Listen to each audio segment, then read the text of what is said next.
நாங்கள் அப்லோட் பண்ணுற எல்லா வீடியோஸையும் நீங்கள் பார்க்கணுமா? அப்போ மறக்காமல் எங்கள் சேனலை சப்ஸ்கிரைப் பண்ணுங்கள். அப்படியே பக்கத்தில் இருக்கிற பெல் ஐக்கானையும் ப்ரெஸ் பண்ணுங்கள். நாங்கள் போடுற எல்லா வீடியோஸோட நோட்டிஃபிகேஷன்ஸும் உங்களுக்கு வரும். Salut, bonjour et bienvenue.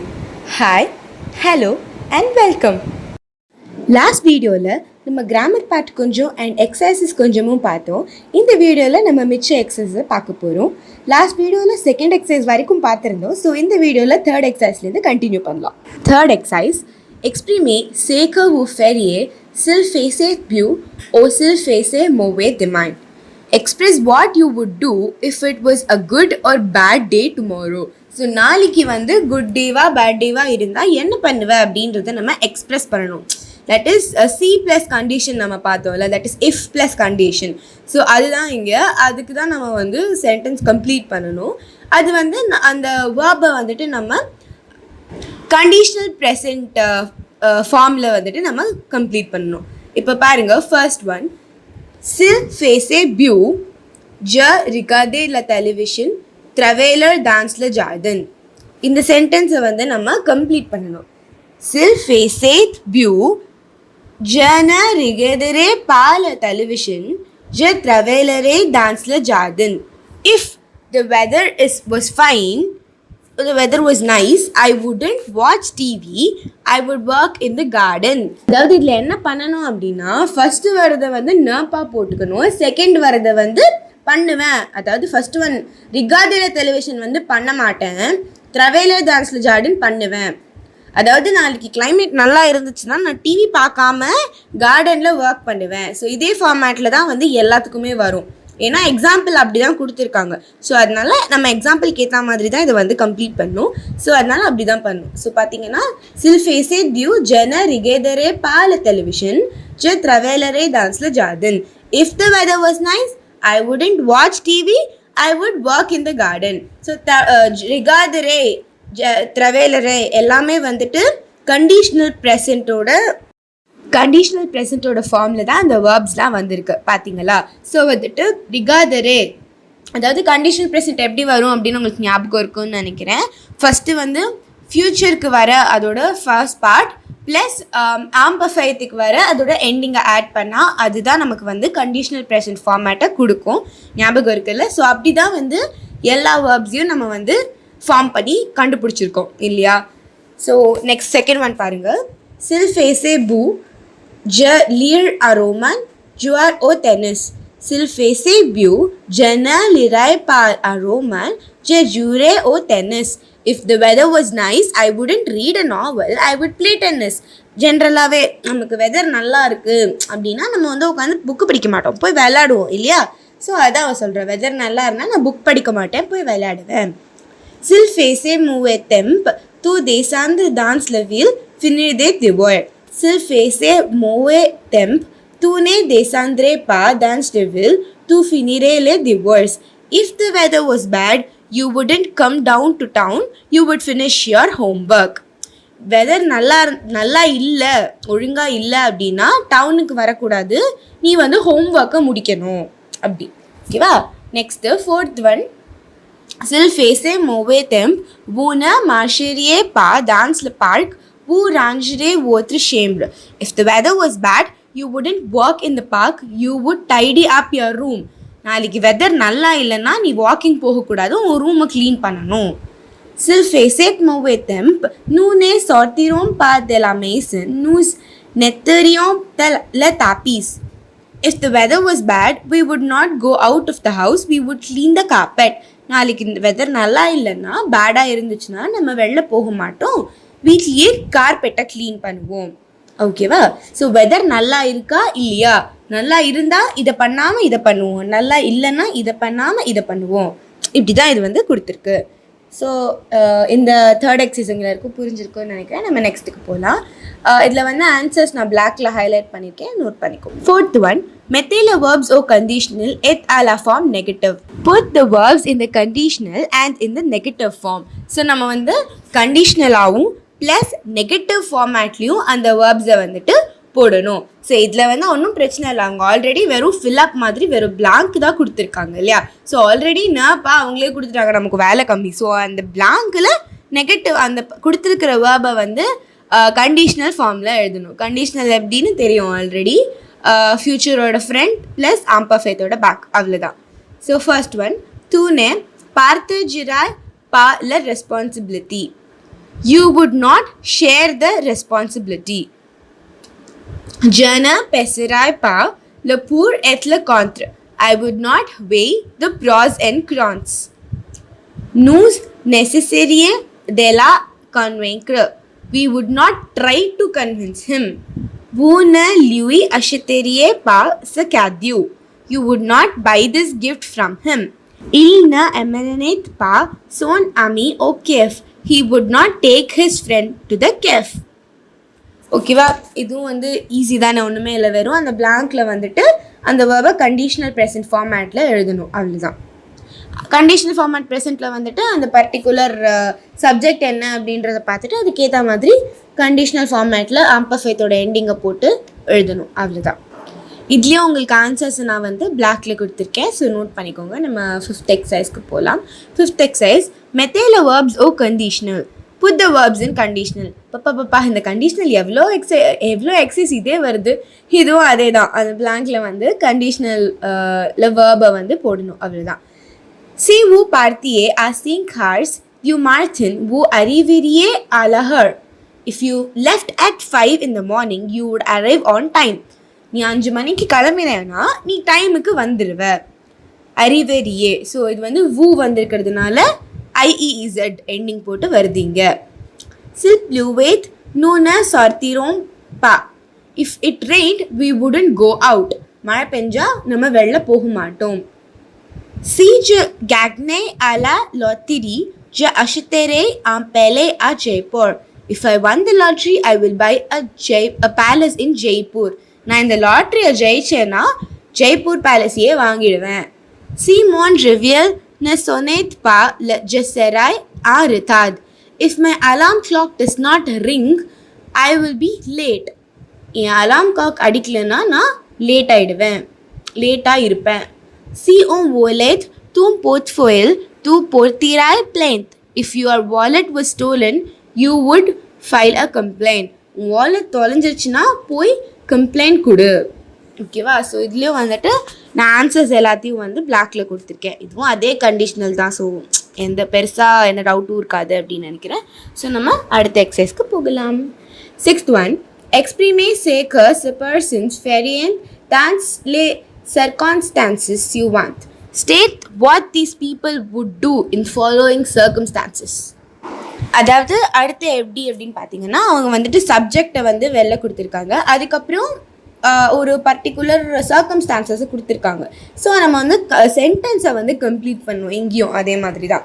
இல் ப்ரொஃபஸர் த ஃப்ரான்ஸே எமென்சர் லே இல்ஸ் ஆஃப் ஃப்ரான்ஸ். He French teacher take students to France. So இப்போ நமக்கு எப்படி இது வந்து ஒரு க்ளூ மாதிரி கொடுத்துருக்காங்க இல்லையா. இப்போ நம்ம அந்த சென்டென்ஸை கம்ப்ளீட் பண்ணுவோம். என்ன சென்டென்ஸ் அது? அவர் French teacher take the students to France. அப்போ அது என்ன மாதிரி சென்டென்ஸாக இருக்க முடியும்? அவர் ஃப்ரெஞ்ச் டீச்சராக இருந்தாருன்னா அந்த ஸ்டூடெண்ட்ஸ் எல்லாம் ஃப்ரான்ஸுக்கு கூட்டிகிட்டு போவார். இப்படி தானே ஸ்டேட்மெண்ட், அந்த சென்டென்ஸ் இப்படி தானே இருக்க முடியும். ஆமாம். இப்போ அதை எப்படி எழுதலாம்னா, சில் était professeur de français, il emmènerait les élèves en France. If he was a French teacher, he would take the students to France. He would. இங்கேயும் வந்து நம்ம அதே கண்டிஷனல் தான் யூஸ் பண்ணுறோம். அந்த எமெனர் அப்படின்றது டேக், எமெனர்ன்ற வேர்பை வந்துட்டு எமெனரியேட், ஏன்னா அது வந்துட்டு ஹீ இல் வருது இல்லையா. ஸோ இல் வந்திருக்கிறதுனால AIT. ஸோ வந்துட்டு அந்த எமெனரோட வேர்பை வந்துட்டு நம்ம கண்டிஷனல் ப்ரெசண்ட்டோட ஃபார்மில் எழுதணும். ப்ளஸ் நம்ம சென்டென்ஸை ஃபுல்லாக முடிக்கிறதுக்கு நமக்கு if he was a French teacher அது தேவைப்படுது இல்லையா. ஸோ சி இல் எத்தேட். ஸோ அங்கேயும் வந்து SI வராமல் S அப்போஸ்டஃப் வந்திருக்கு, ஏன்னா SIIL அப்படி வர்றது இல்லையா. ரெண்டுமே வந்து II, அங்கே வந்து ஒரு கிளாஷ் இருக்கும், அதனால S அப்போஸ்டஃப் IL, that is if தான், ஓகேவா. இஃப் ஹீ வாஸ் எத்தேட், அந்த எத்தேத்தும் வந்துட்டு எப்படி வரும் அப்படின்னு நமக்கு தெரியும். அந்த வேர்புக்கு ஏற்ற மாதிரி, சப்ஜெக்டுக்கு ஏற்ற மாதிரி அதுவும் மாறும். ஸோ இங்கே இல்லைன்றதுனால ETAIT. ஓகேவா? Il était professeur de français. If he was a French teacher, il éminerait les élèves en France. He would take the students to France. புரிஞ்சுதா? செகண்ட் ஒன் பாருங்க. To Premier Minister travailler pour la paix. You Prime Minister working for peace. So இங்கே வந்து you நீங்கள் நீ மட்டும் prime மினிஸ்டராக இருந்தால் நீ வந்து பீஸ்க்காக ஒர்க் பண்ணியிருப்ப. அப்படி தானே சென்டென்ஸ் வரும். Si tu étais Premier Minister, tu travaillerais pour la paix. If you were Prime Minister, you would work for peace. Si tu étais, so tu வந்ததுனால ETAIS, அங்கே இல்லைனால ETAIT பார்த்தோம் இல்லையா, இங்கே வந்து எத்தே வந்துட்டு ETAIS வருது.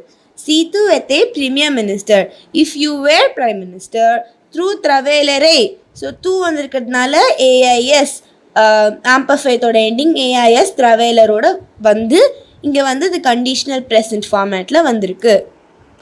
தேர்ட் ஒன் பாருங்க. எல் en vacances lire toute la journée. She on vacation reading all day. அவள் வெக்கேஷனுக்கு போனாலும் படிச்சுட்டே தான் இருப்பா. Si elle était en vacances, elle lirait toute la journée. If she was on vacation, she would read all day. வெக்கேஷனுக்கு போனாலும் படிச்சுட்டு தான் இருப்பா. Vous astronaute voyager dans l'espace. You astronaut space traveler. Si vous étiez astronaute, vous voyageriez dans l'espace. If you were an astronaut, you would travel in space. Ils magicians faire apparaître dans lapins. They magicians spawn rabbits. Si ils étaient magicians, ils feraient apparaître des lapins. Si ils étaient magicians, ils feraient apparaître dans lapins. If they were magicians, they would spawn rabbits. Magiciansலாம் அந்த rabbits வச்சு magic பண்ணுவாங்கல்ல, அது மாதிரி பண்ணுவாங்க. இந்த எக்ஸசைஸும் என்ன திரும்பி அதே மாதிரி இஃப் வச்சுட்டு அதுக்கப்புறம் கண்டிஷனல் ப்ரெசென்ட் வச்சு தான் எழுதணும். ஸோ இதுலேயும் வந்து உங்களுக்கு எதுவும் டவுட் இருக்காது அப்படின்னு நினைக்கிறேன். ஆன்சர்ஸ்லாம் ஆஸ் யூஷுவல் நான் பிளாக்ல கொடுத்துருக்கேன், அதை மட்டும் நோட் பண்ணிக்கோங்க கரெக்டாக. நம்ம அடுத்ததுக்கு போகலாம். Seventh exercise. Construire des phrases comme dans l'example. Build sentences like in the example. So எக்ஸாம்பிளில் கொடுத்துருக்க மாதிரி சென்டென்ஸை நம்ம ஃபார்ம் பண்ணணும். இது எப்படி ஃபார்ம் பண்ணோம் அப்படின்னா, ஃபர்ஸ்ட் ஒன் பாருங்க. Je sais sentir mal, je aller chez médecin. I feel bad, I go to the doctor. ஒன்றுமே இல்லை, இதுவும் வந்து அதே மாதிரி தான். நம்ம சென்டென்ஸை கம்ப்ளீட் பண்ணணும், பில்ட் பண்ணணும், அவ்வளோதான். அவங்க வந்து சென்டென்ஸை வந்து ஸ்லாஷ் போட்டு கொடுத்துருக்காங்க, நம்ம சென்டென்ஸை கம்ப்ளீட் பண்ணணும். நான் வந்து உடம்பு சரியில்லாமல் if I feel bad I would go to the doctor. இப்படி தானே சென்டென்ஸ் முடிக்கணும். இஃப் என்னது சி ப்ளஸ் வுட்க்கு என்ன வரும்? Conditional present. அதே தான் இப்போ முன்னாடி பார்த்தா அதே எக்ஸசைஸாக இதுவும். Si je me sentais mal, je irais chez le médecin. If I felt bad, I would go to the doctor. S'il sortait sous la pluie, il attraperait un rhume. If he went out in the rain, he would catch a cold. Nous allons pierds nous se faire mal au pied. Si nous allons pierds nous se ferait mal au pied. If we went barefoot, we would hurt our feet. Si tu avais mal à la tête, tu prendrais des comprimés d'aspirine. If you had a headache, you would take aspirin tablets. உனக்கு தலைவலி இருந்தால் aspirin tablets எடுத்துக்கோ. Si vous étiez en forme, vous n'êtes pas se fatiguer tellement. If you were in good shape, you wouldn't get tired so much. நீ கரெக்டான ஷேப்பில் ஃபிட்டாக இருந்தேன்னா இவ்வளோ டயர்ட் ஆக மாட்டேன். ஸோ இதுவும் வந்து ஒன்றுமே இல்லை. இஃப் முதல்ல போட்டுட்டு அதுக்கப்புறம் அவங்க கொடுத்துருக்குற அந்த வேர்பை வந்துட்டு கண்டிஷனல் ப்ரெசென்ட்டில் மாற்றணும். அப்படி மாற்றினாலே நமக்கு வந்து இந்த சென்டென்ஸ் கரெக்டாக கிடச்சிரும். இதுலேயும் வந்து ஆன்சர்ஸ் நான் வந்து பிளாக்ல கொடுத்துருக்கேன். இதெல்லாம் நீங்கள் நல்லா அப்சர்வ் பண்ணாலே உங்களுக்கே இந்த சென்டென்ஸை ஃபார்ம் பண்ண தெரிஞ்சிடும். ரொம்ப ஈஸி தான். இதில் என்ன அப்படின்னு பார்த்தீங்கன்னா, ஒரு சென்டென்ஸில் வந்து 2 வேர்ப் வந்திருக்கு இல்லையா? ஸோ ஃபர்ஸ்ட் வர வேர்ப் எல்லாமே வந்துட்டு ப்ரெசென்ட்டோட பாஸ்ட் டென்ஸ் இந்த 7th எக்ஸசைஸில் நீங்கள் பார்த்தீங்க அப்படின்னா 2 வேர்ப் வருது, ஓகேவா? ஸோ நீங்கள் கன்ஃபியூஸ் ஆகாதீங்க. ஃபர்ஸ்ட் வந்து ஒரு வேர்ப் வந்திருக்கும், அதுக்கப்புறம் ஒரு வேர்ப் வந்திருக்கும். செகண்ட் வர வேர்ப் தான் நம்ம வந்து கண்டிஷனல் ப்ரெசென்ட்டில் மாற்றணும். ஃபர்ஸ்ட் வர வேர்ப் எல்லாத்தையும் நம்ம வந்து பாசிவ் காம்போசிட், அதாவது பாஸ்ட் டென்ஸில் மாற்றணும். ஏன் அப்படின்னு கேட்டிங்கன்னா எல்லாமே வந்து அந்த வேர்ப் எல்லாமே வந்துட்டு பாஸ்ட் டென்ஸில் தான் வரும். ஃபார் எக்ஸாம்பிள் ஃபர்ஸ்ட் ஒன் பாருங்கள், சீஜமே சென்தாய் மால். சென்தாய் வந்துட்டு SENTAIS ஏஐஎஸ்ல தான் முடியுது, ஓகேவா? அது வந்து சென்டரோட பாசிவ் காம்போசிட் ஃபார்மேட்டில் தான் வந்திருக்கு. ஐ ஃபெல்ட்டே பாஸ்ட் டென்ஸ் தானே இங்கிலீஷில். ஃபெல்ட்டு, வென்ட்டு, அது எல்லாமே வந்து பாஸ்ட் டென்ஸ் தானே. ஸோ ஃபர்ஸ்ட் வேர்ப் பாஸ்ட் டென்ஸ்லேயும் செகண்ட் வேர்ப் வந்துட்டு கண்டிஷனல் ப்ரெசென்ட்லேயும் வரும். ரொம்ப கன்ஃபியூஸ் பண்ணிக்காதீங்க, ரொம்ப ஈஸி தான். இது வந்து கரெக்டாக ஞாபகம் வச்சுக்கோங்க. அவங்க எக்ஸாம்பிள் கொடுத்துருப்பாங்க, அதே மாதிரி பார்த்து நம்ம மாற்றணும், அவ்வளோதான், ஓகேவா? ஸோ நம்ம வந்து 8th எக்ஸசைஸ் போகலாம். 8th one, tournoi impersonals davant donner son opinion sur les activités suivantes suivez le modèle. Impersonal turns. Davant gives his opinion on the following activities. Follow the example. நம்ம already இந்த டூர்னே அம்பர்சனல்ஸ் வந்துட்டு நம்ம கிராமரில் பார்த்துருக்கோம், உங்களுக்கு ஞாபகம் இருக்கும் அப்படின்னு நினைக்கிறேன். அதாவது இம்பார்ட்டண்ட், அர்ஜென்ட், அது மாதிரி நெசசரி, இந்த மாதிரி விஷயம்லாம் வந்துட்டு இம்பர்சனல் டர்ன்ஸில் வரும் அப்படின்னு சொல்லிட்டு நம்ம பார்த்தோம் இல்லையா? ஸோ அது மாதிரி தான் இந்த எக்ஸாம்பிள். அதாவது வந்துட்டு சில இம்பார்ட்டண்ட்டான முக்கியம், சில விஷயம், அதாவது ரொம்ப அர்ஜென்ட், எமர்ஜென்சி, உடனே உங்களுக்கு சொல்லணும், அது மாதிரி சில விஷயத்தெல்லாம் நம்ம கம்யூனிகேட் பண்ணுறது தான் இந்த இம்பர்சனல் டர்ன்ஸில் வரும். ஸோ நீங்கள் ஃபர்ஸ்ட் ஒன் பாருங்கள், கிரிம்பர் ஓ ஆர்ப்ஸ் டேஞ்சரஸ், கிளைம்ப் ட்ரீஸ் டேஞ்சரஸ். ஸோ மரம் ஏறுறது வந்து டேஞ்சரஸ் அப்படின்னு நமக்கு தெரியும். ஸோ அதை நம்ம வந்து ஒரு சென்டென்ஸாக சொல்லணும். இல் ஏ டேஞ்சரஸ் தே கிரிம்பர் ஓ ஆர்ப்ஸ், it is dangerous to climb trees. So வந்து ஆல்ரெடி கிளைம் ட்ரீஸ் டேஞ்சரஸ் நமக்கு கொடுத்துட்டாங்க, நம்ம வந்து அதை ஒரு சென்டென்ஸாக ஃபார்ம் பண்ணணும். இல் ஏ டேஞ்சரஸ் த கிரிம்பே ஓ ஆர்ப். ஸோ எல்லாத்துலேயும் வந்துட்டு இல் ஏ ஃப்ரண்ட்டில் ஆட் பண்ணிவிட்டு அதுக்கப்புறம் அந்த வேர்ப், அந்த என்னது, அந்த அட்ஜெக்டிவ் வரும், டேஞ்சரஸாக, அம்யூசிங்காக, இன்ட்ரெஸ்டாக, வாடெவர் அந்த அட்ஜெக்டிவ் வரும். அதுக்கப்புறம் வந்துட்டு டிஇ வரும், இல்லை டியோட அந்த டி அப்போஸ்டஃப். ஸோ அது அந்த இடத்துல என்ன வருமோ அது கரெக்டாக அங்கே பார்த்துட்டு நீங்கள் அதை எழுதிட்டு அதுக்கப்புறம் மிச்ச சென்டென்ஸ் வரும். கிரிம்பேர் ஆர்ப்ஸ் அப்படின்னா கிளைம் ட்ரீஸ். ஸோ இலே டேஞ்சரே தே கிரிம்பே ஓ ஆர்ப்ஸ், it is dangerous to climb trees. So இதை எப்படி ஃபார்ம் பண்ணோன்னு புரிஞ்சிருக்கோம்ல. நம்ம இன்னும் நெக்ஸ்ட் ஒன் பாருங்கள், ஃபேர் து ஸ்போர்ட் அம்யூசன்ட், play sports fun, it is fun to play sports இல்லையா? ஸோ இல்லே அம்யூசன்ட் தே ஃபேர் து ஸ்போர்ட், it is fun to play sports. voyager à l'étranger intéressant, travel abroad interesting. Il est intéressant de voyager à l'étranger, it is interesting to travel abroad. Réussir à l'examen necessary, pass the exam necessary இல்லை required.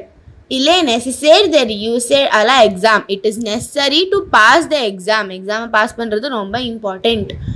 Avoid un rendez-vous avec la médecine facile, have an appointment with the doctor easy. Il est facile de avoid un rendez-vous avec la médecine, it's easy to have an appointment with the doctor. ஓகேவா?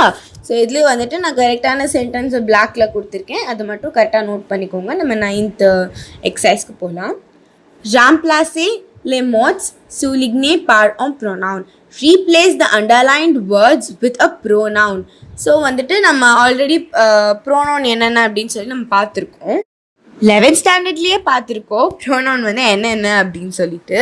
அதாவது அந்த particular வேர்பை replace பண்ணி நம்ம வந்து எல்ஏ, எல்அப்பாஸ்டஃப், எல்இ, எல்இஎஸ் அதெல்லாம் போடுவோம் இல்லையா? ஞாபகம் இருக்கா? ஸோ எல்அப்பாஸ்டஃப் எங்கே வரும்? ஹெச் மியூட் இல்லைனா வொவலுக்கு வரும். எல்இ எங்கே வரும்? மேஸ்குலைனுக்கு வரும். எல்ஏ எங்கே வரும்? ஃபெமினைனுக்கு வரும். எல்இஎஸ் வந்து ப்ளூரலுக்கு வரும், masculine and feminine plural. So அதுக்கேற்ற மாதிரி அந்த வேர்ப், அந்த பர்டிகுலர் சப்ஜெக்ட், அந்த சென்டென்ஸில் வர சப்ஜெக்ட் என்ன அப்படின்றத பார்த்துட்டு அவங்களே அதை அண்டர்லைனும் பண்ணியிருக்காங்க. இந்த எக்ஸசைஸில் வந்து அவங்க அண்டர்லைன் பண்ணி கொடுத்துருக்காங்க. அதை வந்துட்டு நம்ம ப்ரோனவுன் வச்சு ரீப்ளேஸ் பண்ணணும். ஃபர்ஸ்ட் ஒன் பாருங்கள், ஆன் இன்ஸ்டேல் ல பியானோ ஓ குவான் தி சாலூன். we install the piano at the corner of the living room. So இங்கே வந்து install the piano, like the piano, அதான் வந்து சப்ஜெக்ட். ஓகேவா? we install the piano at the corner of the living room. அதை நம்ம வந்து இப்போது என்ன பண்ணணும், ஒரு ப்ரோனோனோட ரீப்ளேஸ் பண்ணணும். on la install o quan du saloon, it is installed in the corner of the living room. It is, what is installed? on la install, la அந்த la எல்லா பாசிட்டிவ் அங்கே வந்துருச்சு இல்லையா? ஸோ அது வந்துட்டு it is installed in the corner of the living room. அங்கே வந்து த பியானோவை நம்ம வந்துட்டு ரீப்ளேஸ் பண்ணணும். ஸோ நம்ம வந்து அதை எல்லா பாசிட்டிவ் வச்சு ரீப்ளேஸ் பண்ணியாச்சு. ஏங்க எல்லா பாசிட்டிவ் அப்படின்னா இன்ஸ்டால் ஐ வந்து வவல் இல்லையா? ஸோ அதனால அங்கே எல்லா பாசிட்டிவ் வந்திருக்கு. Who fixé la post the television au mur? You fix the television set to the wall. You fix it to the wall. அடுத்து பார்க்க போகிறது அதுதான். Who la fixé au mur? You fix it to the wall. Fixé அப்படின்றது வந்துட்டு masculine. Television வந்து masculine தான். So அதனால வந்துட்டு எல்இ. அப்படி வந்துட்டு உங்களுக்கு அந்த மாஸ்குலைன் ஃபெமினைன் கண்டுபிடிக்க முடியல அப்படின்னா இந்த எக்ஸசைஸில் நான் வந்து உங்களுக்கு ஒரு க்ளூ சொல்லித்தரேன். இதில் ஆல்ரெடி அந்த கொஷினை நீங்கள் பார்த்தீங்கன்னா அதுலேயே அந்த ப்ரோனவுன் வந்து வந்திருக்கு. எல்இயா எல்ஏவா என்ன அப்படின்னு சொல்லிட்டு அது வந்து எங்கேயாவது ஒரு சென்டென்ஸில் ஏற்கனவே கொடுத்துருக்காங்க. ஸோ அதை வச்சே நம்ம வந்து நம்ம ஆன்சர்லேயும் அதையே போட்டு முடிச்சிடலாம். Easy trick. ஓகேவா? ஞாபகம் வச்சுக்கோங்க. ஸோ வூல ஃபிக்ஸே ஓ மூட், you fix it to the wall. Elle place une statue de bronze à la entre de la maison. She places a bronze statue at the entrance to the house. La maison. Okay va? Elle la place à la entre de la maison. She places it at the entrance of the house. So ade la. La. Nous posons les pots des fleurs au balcon. Les. Nous les posons au balcon. We put the flower pots in the balcony. We put them in the balcony. Tu mets la balancoire sur la veranda. You put the swing on the veranda. Tu la mets sur la veranda. You put it on the veranda. அவ்வளோதான். ஓகேவா? So இதில் வந்து உங்களுக்கு ஏதாவது doubt இருக்குது அப்படின்னா கேளுங்க. இந்த ட்ரிக்கை ஞாபகம் வச்சுக்கோங்க. அந்த கொஷின்லேயே உங்களுக்கு ஆல்ரெடி வந்து அந்த ப்ரோனவுன் வந்து எங்கேயாவது ஒரு இடத்துல கொடுத்துருக்கு. ஸோ வந்து ஃபர்ஸ்ட் இதில் பார்த்தீங்கன்னா கூட எல்இ இருக்குது. ஆனால் அது ஏன் எல்லா பாசிட்டிவாக மாறுதுன்னா அது இன்ஸ்டேலில் ஐ வந்துட்டு ஓவல்னால அந்த இடத்துல ஓவல் கிளாஷ் ஆகும். அதனால அங்கே எல்லா பாசிட்டிவ். இந்த சின்ன சின்ன விஷயம்லாம் நீங்கள் ஞாபகம் வச்சுருந்தீங்களானே போதும், ரொம்ப ஈஸியாகிடும். வாங்க நம்ம 10th எக்ஸசைஸ்க்கு போகலாம். 10th one, complete avec chez, par, dance or divant. Complete with at, by, in front of. So இந்த மாதிரி வேர்ப்ஸ் எல்லாம் வச்சுட்டு நம்ம இந்த சென்டென்ஸை கம்ப்ளீட் பண்ணணும். ரொம்ப ஈஸி தானே? Okay. First one, il est arrêté devant le magasin. He stopped in front of the store. ஆப்வியஸாக ஸ்டோருக்கு முன்னாடி தான் நிறுத்த முடியும் இல்லையா? So he stopped in front of the store. Karthik was chez la dentist. Karthik goes to the dentist. Karthik வந்து டென்டிஸ்ட்க்கு போகிறான். Third one பாருங்க. Mon ami m'a dit de passer par le rue Gandhi. My friend told me to go through Gandhi Street. பார்னா through. Gandhi Street வழியா போ. Meena aimait lire dans le train. Meena enjoys reading on the train. On the train. Dance na on. The la university je vais au stade. From university I go to the stadium. I go to the stadium. ஓகேவா? So இதுலேயும் வந்து ஆன்சர்ஸ்லாம் நான் பிளாக்ல கொடுத்துருக்கேன், note பண்ணிக்கோங்க. 11th one, complete avec une expression de temp. Complete with a time expression. So time expression என்ன வரும்? depuis, jusque, tout de suite, quand, இது மாதிரி எக்ஸ்பிரஷன்ஸ்லாம் வச்சுட்டு நான் சென்டென்ஸை கம்ப்ளீட் பண்ணணும். இதுவும் ரொம்ப ஈஸி தான், நம்ம ஆல்ரெடி நிறைய பண்ணியிருக்கோம். First one, je apprends le français depuis 2 ans. I have been learning French for 2 years. நம்மளும் 2 வருஷமாக கற்றுட்டு இருக்கோம். Elle attendre son ami jusqu'à midi. She will wait for her friend until noon. Until. Il a répondu à son email tout de suite. He answered his email right away. Le secrétaire contacte le client so peu. The secretary will contact the client shortly. Quand le docteur rentre-t-il à son cabinet? When will the doctor return to his office? When? So இது வந்துட்டு இந்த மாதிரி இதெல்லாம் வந்து நமக்கு என்ன ஞாபகம் வச்சுக்கணும் அப்படின்னா டெப்புயினா என்ன, ஜெஸ்கனா என்ன, அதெல்லாம் தான் நம்ம வந்து ஞாபகம் வச்சுக்கணும். அப்போ தான் நம்ம வந்து கரெக்டான சென்டென்ஸில் கரெக்டான வேர்டை வந்து நம்ம போட முடியும். ஓகேவா? ஸோ இதோட வந்து நம்ம 4th லெசனோட எக்ஸசைசஸை முடிச்சுக்கிறோம். அண்ட் 4th லெசனே வந்து இதோட முடியுது. இந்த எக்ஸசைசஸில் இல்லை கிராமரில் ஏதாவது டவுட் இருந்தால் கமெண்ட் செக்ஷனில் போஸ்ட் பண்ணுங்கள். உங்கள் கமெண்ட்ஸ்க்கு நான் ரிப்ளை பண்ணுறேன். இந்த வீடியோ ரொம்ப லென்த்தியாக போயிடுச்சு அப்படின்னு எனக்கே தெரியும். கொஞ்சம் பொறுத்துக்கிட்டு எல்லா எக்ஸசைஸையும் கரெக்டாக பார்த்து ஆன்சர்ஸ்லாம் கரெக்டாக நோட் பண்ணிக்கோங்க. கண்டிப்பாக எல்லா வீடியோஸையும் லைக் பண்ணுங்கள், உங்கள் எல்லா ஃப்ரெண்ட்ஸ்க்கும் ஷேர் பண்ணுங்கள், அண்ட் மறக்காமல் என் சேனலை சப்ஸ்கிரைப் பண்ணுங்கள். அடுத்த வீடியோவில் லெசன் 5ஓட உங்களை வந்து சந்திக்கிறேன். Until then, it's bye from Jayalakshmi.